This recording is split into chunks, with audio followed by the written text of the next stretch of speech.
అన్ని పార్టీలకు లేఖలు ఇవ్వడం జరిగింది. చాలామంది ప్రజా సంఘాల వాళ్ళు కూడా దీంట్లో పాల్గొంటారు. అట్లానే బీసీ కమ్యూనిటీలో ఉన్న మేధావులు, ప్రజాస్వామ్యానికి మద్దతుగా నిలిచేటటువంటి మేధావులు, నాయకులందరూ కూడా ఈ అంశం పట్ల సానుకూలంగా ఉన్నారు. కాబట్టి ఇవాళ కాంగ్రెస్ పార్టీ 42%లో ముస్లింల రిజర్వేషన్ ఉందా లేదా స్పష్టత ఇస్తలేదు. At the same time BJP party ఏమో ముస్లింల రిజర్వేషన్ ముస్లింలలో ఇంక్లూడెడ్ అయితే మేము పర్మిషన్ ఇవ్వమని చెప్పి వాళ్ళు చెప్తారు. అంటే ఇద్దరు కూడా నేను కొట్టినట్టు చేస్తాను, నువ్వు ఏడిచినట్టు చేయని కలిసికట్టుగా ఆడుతున్నటువంటి నాటకంగా మేము దీన్ని భావిస్తూ ఉన్నాం. వీరిద్దరి యొక్క అంశాలను కూడా ప్రజల ముందు మేము తేటతెల్లం చేయదలుచుకున్నాం.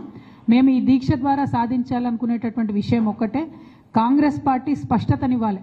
మీరు ఇచ్చినటువంటి 42% ఆర్డినెన్స్లో ముస్లిమ్స్ ఉన్నారా లేదా, మరి ముస్లిమ్స్ లేకపోతే ముస్లిం రిజర్వేషన్ గురించి మీరు ఏం చేయబోతా ఉన్నారు.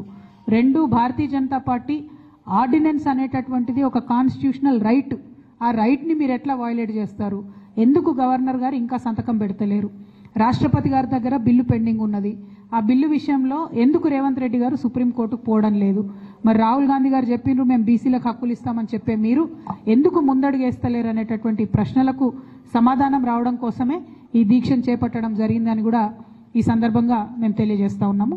Thank you.